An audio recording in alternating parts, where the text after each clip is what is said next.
5 habits that made me a millionaire at 25.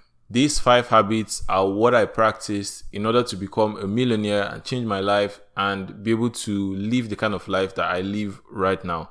Now, growing up as a small kid, I'd always wanted to be successful. I'd always wanted to make a lot of money and live the kind of life that I saw on TV and magazines. In fact, I remember vividly that at the age of 6, there was a day I walked into my dad's room and I picked up this book called Rich Dad Poor Dad. And at the time, I didn't know about wealth. I didn't know about investing. I didn't know about income and all this stuff. And I picked that book and I read it for the first time at the age of 6. And that book set me on this path of self-improvement, set me on this path of wealth creation, set me on this path of passive income. And so in total, that has been over 16 years of my journey in order to make money for myself, build a business, build a life for myself, and basically live the kind of life that I'm living right now. One thing I noticed is that if you're someone who has been on this journey of self-improvement, of building wealth through creating businesses, through passive income and all this good stuff, you are going to notice that there's a lot of advice that's given out there. There's a lot of advice that you're going to come across. And I came across this advice as well. As a person on this journey, there was a lot of advice that I thought, this is the blueprint. This is what I have to do in order to succeed. But I soon found out that most of this advice wasn't feasible to me. They weren't working for me. And I was beating myself up because I was like, if they say this is exactly how things are supposed to go, I'm doing it, so why is it not working for me?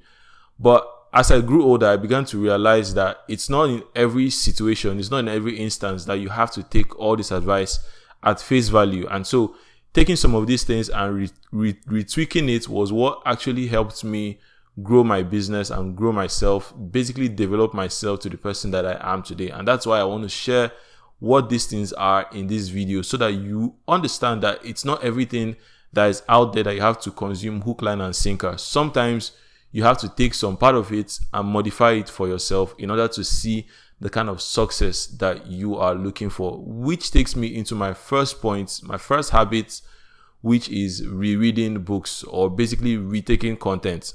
Now, in this age of social media, there is something known as information overload, right? We are living in one of the largest times in human history where information is not only so accessible, but is actually so much. There is a lot of information. You go online, on social media, on Twitter, Facebook, Instagram, there is always a new piece of content coming out every single time. And so there is this urge for you to consume more than is necessary. People are telling you, you need to read a lot of books.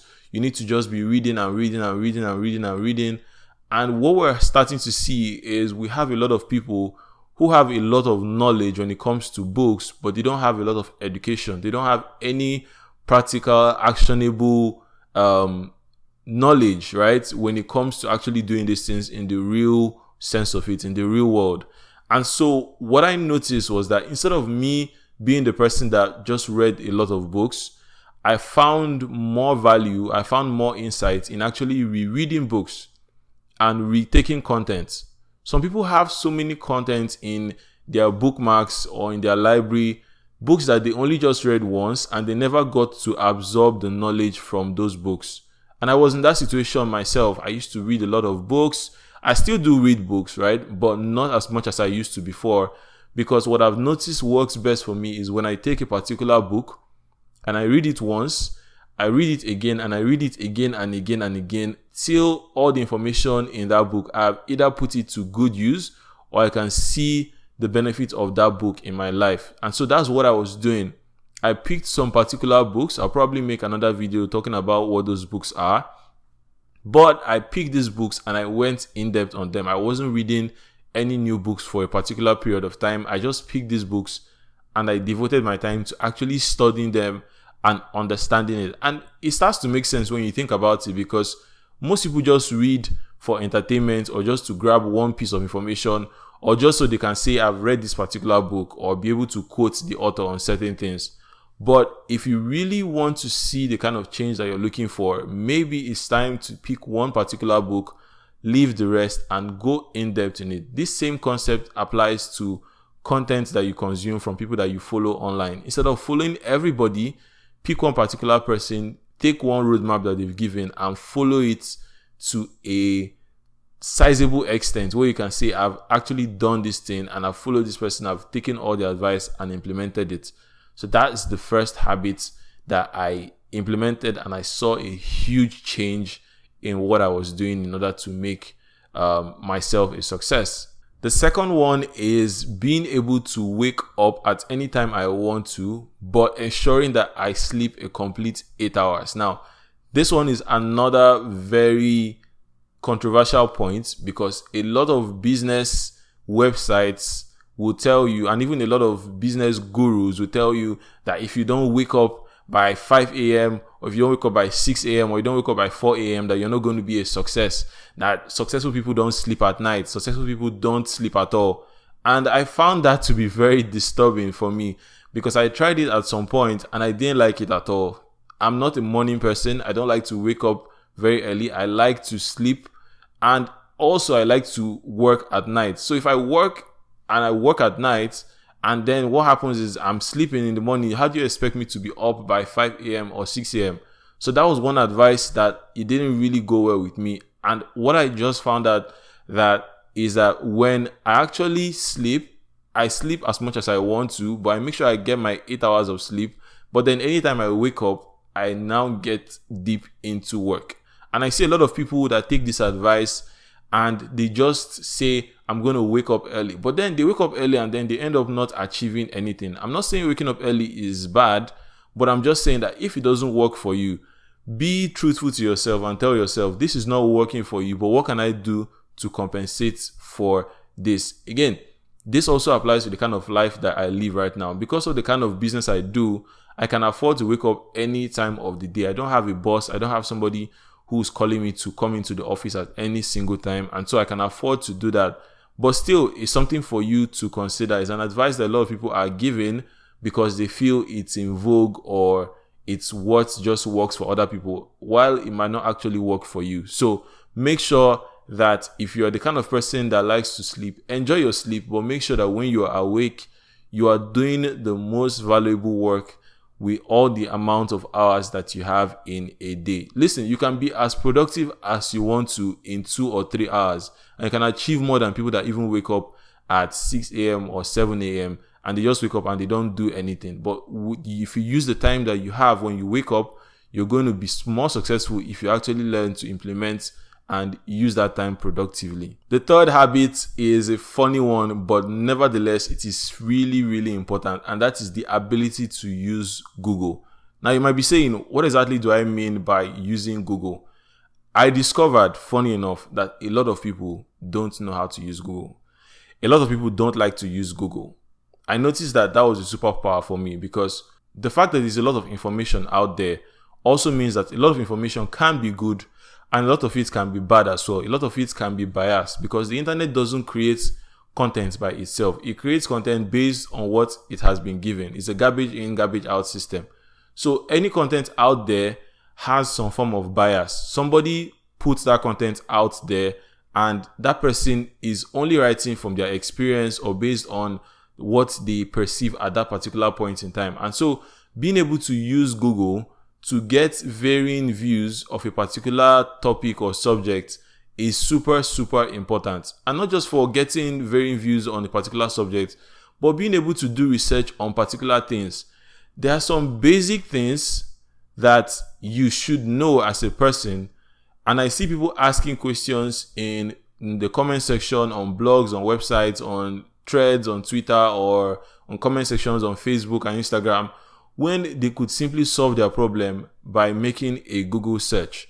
So if you learn how to use Google and you use Google for finding information and getting answers immediately when you need it, you are going to be more successful than a lot of people. Trust me, if this is the only thing that you end up doing, you are going to see success. Because I say this because when we're talking about accessibility, Google is accessible to everybody, no matter where you are in the world, no matter what age you are on.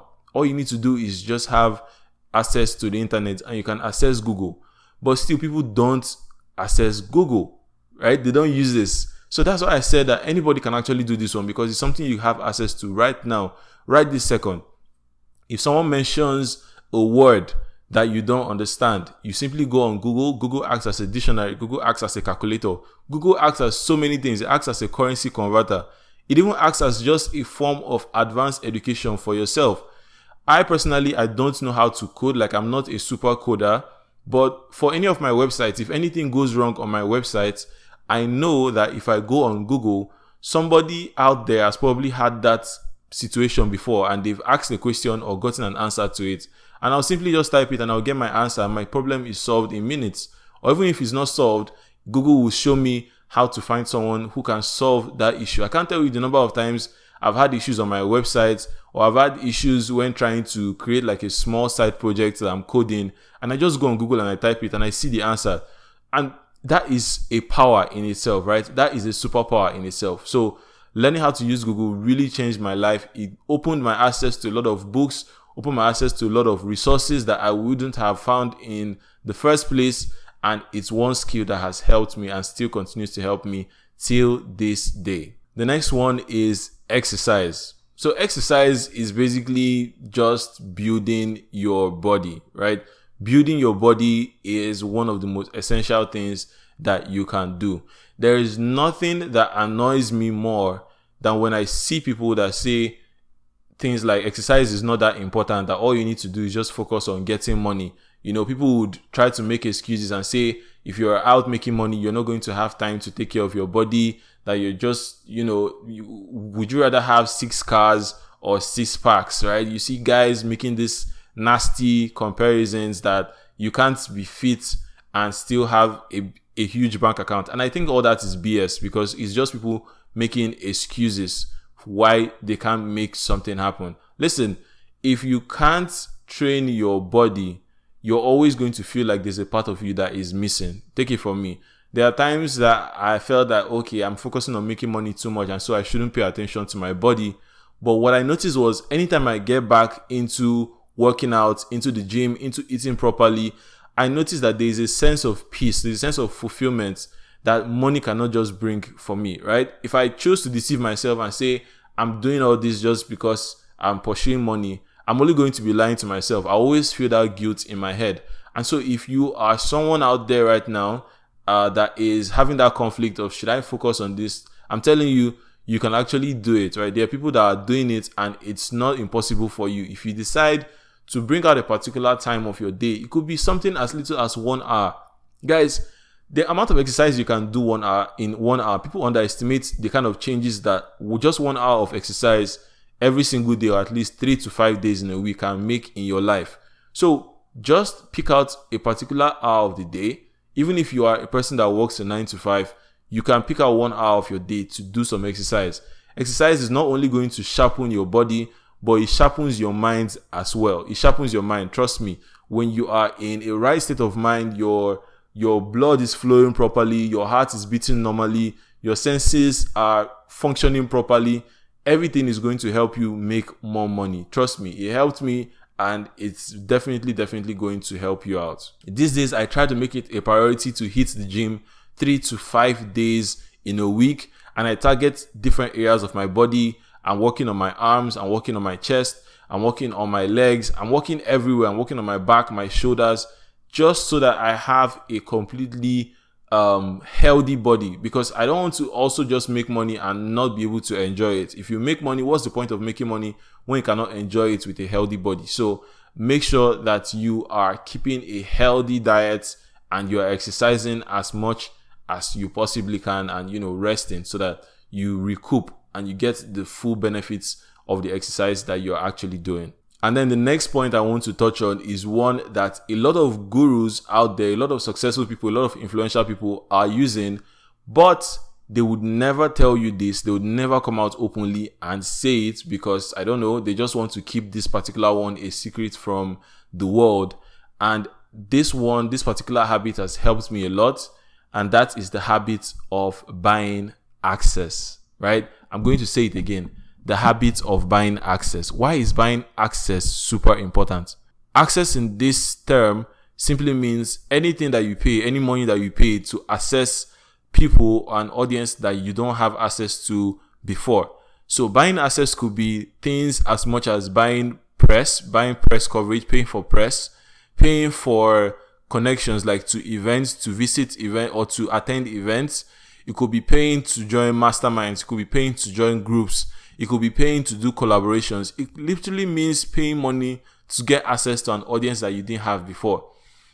This particular point is one that if you understand it and you use it, you can literally go from 0 to 100 overnight.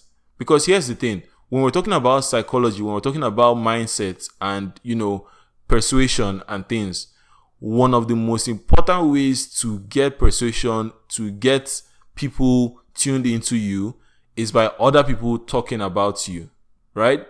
There is hardly few things in this world that can compare to the kind of trust, the kind of goodwill that you are going to get by other people talking about you. And this is one hack that you see many of the successful people that blow up overnight, they use this hack to their advantage. You can check out YouTubers who have become big. You can check out influencers who have become big. You're going to notice that most of them, when they wanted to get started out, they weren't going for people that were on their level. They weren't going for people that were still trying to blow up and stuff. Even if they all, maybe one person in the circle actually blew up more than the others, you will notice that it was one connection. It was that person going out of their way to connect with other people who are bigger than them. Check out the biggest YouTubers. Most of them, they are very big, not just because they are big. It's because either they made content about somebody else who was big featured them, or they found a way to get people that were big on their platform. The same thing happens on Instagram as well. You check out the influencers that are very big. Most of them, they didn't just blow out of nowhere. It was either somebody big noticed them, or they went out of their way to connect with somebody big, or they did something for somebody big and that person put them in the spotlight. Same thing happens in business. You notice these gurus, when you go to their websites, they are putting logos of different publications where they've been featured. They've been featured on New York Times, featured on Forbes, featured on Business Insider. The entire idea of this is being able to leverage on audiences that you would never have access to if you hadn't paid for that access before. So even if you don't have money, right, there are ways to pay for this. And I'm not going to go very much in depth into this because this alone is an entire video subject on itself. If you learn how to buy access to places where other people are thinking, oh, I have to do it all organic, or I have to just wait, God's time is the best and I'm going to find my way in. Listen, you are kicking yourself in the foot, because a lot of people who understand that the game requires that you buy access and that you be in front of audiences of people that are out there already, they are going to keep on surpassing you. So don't shoot yourself in the leg. That's what I'm saying. If you want to be successful, this habit alone is something that has changed me. When I moved, the first thing I did was find communities where like-minded people are already in, and I had to find money or find a way to benefit these people and find my way in. That is how you do it. That is the hack, guys. That is what you actually do. All this actually, it doesn't matter if you are not a person of substance. Obviously, you have to have good content. You have to have good stuff. You have to know what you're doing. But you don't want to be the person who knows everything, who knows so much, who has so much value, who gives so much value, and nobody knows you, right? So always go out. Even running ads, look at it. Running ads is also a way of putting yourself out there. It's a way of buying access to audiences that you didn't have access to before. So if you do this, trust me, you are going to see the changes. It has worked for me. It's still working for me till this day. And I know the kind of deals, I know the kind of opportunities, I know the kind of money that I've made just by being or building those connections or buying my access into certain different places. So those are the 5 habits that actually helped me move from where I was to making millions at such a young age. And I'm very confident that these habits are going to help you. Like I said at the beginning, most of this might not directly apply to you. Some of them you might do the opposite and you'll notice that they are getting results. But I just have to share it with you so you understand that there are tweaks that you can make to whatever you're learning right now and see the kind of success that you are looking for. So that is it for this video. If you enjoyed this, do make sure to leave a like for me. Tell me one point that you've learned. And also, if there's other strange habits that you yourself have used that you've seen, it's different from what other people are talking about, or something other people don't like to share, and you notice that it's been working for you, feel free to share them with me in the comments. Feel free to share it with others in the community. Let people learn from your ideas. Let them take it and work with it and get success for themselves. Make sure to check out other videos on my channel. I'm going to link them up on the screen, and also make sure to subscribe if you haven't already. If you don't know who I am, my name is Ken Ndubisi, and I make content here on YouTube to help those who might not have the opportunity to buy my stuff, but also to just give you an opportunity and insights to have a look into how I live my life and how I run my business. Thank you so much for watching, and I'll see you in my next video.